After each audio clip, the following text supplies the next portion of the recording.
Dancing Salmon Home is an award-winning documentary by filmmaker Will Doolittle. In the beginning, when the living beings emerged from the sacred spring on Mount Shasta, salmon gave her voice to human. The Winnin and Wintu people remember that gift and maintain their ceremonies despite hardships and loss. Then in 1945, the 600-foot-tall Shasta Dam flooded their homes, drowned the river, and stopped their Chinook salmon runs. Now, tribal members travel to New Zealand to meet their surviving salmon relatives for the first time in generations.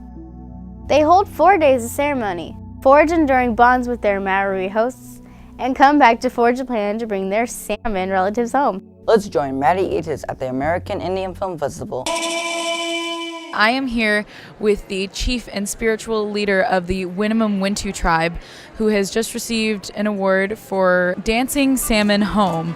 Why don't you tell us a little bit about the documentary? We've been on this journey in protecting our sacred sites and protecting our river, and we held a war dance on Shasta Dam, and the old-time salmon came in and was wondering why they couldn't be home. And when we did that, we were to send the message around the world to say what's happening to Indian people here in California, right here, what's happening with us. And instead of actually calling that to light, we called the salmon to light. And halfway around the world in New Zealand, the Maori people got a hold of us and asked us if we wanted our salmon back. And our story is, we sent the salmon through the ice waterfall, and there they would wait for us. And now we got to go to New Zealand and dance for those salmon.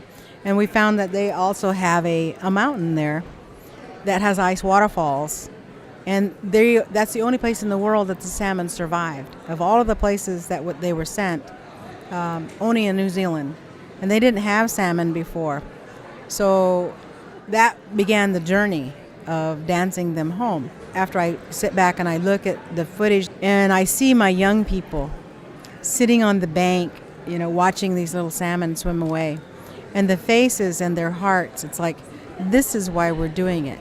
This is the first time that we were able to see McCloud River salmon. And the emotions of that, Will did a great job capturing all of those parts that I didn't even know was happening. Our young people were more emotional about this part of our life than I had anticipated. It's taken them 2 years to get the young people to sit down and talk like this, right? But when they did, their story is so deep.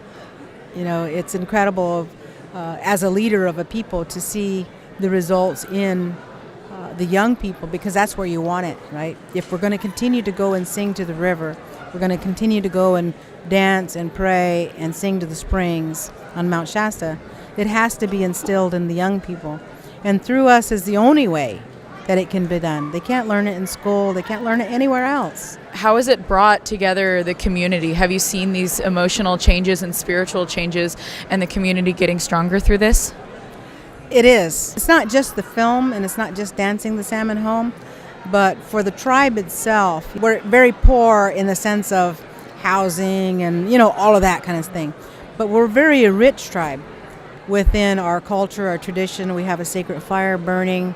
And right now we've reclaimed teaching our young people the values that we want them to have. We have no alcohol. We have no domestic violence. We have no drug use. We have no even tattoos. That these young people are into our dances, the purpose that we're there for, the prayers that we have put down, and it means something.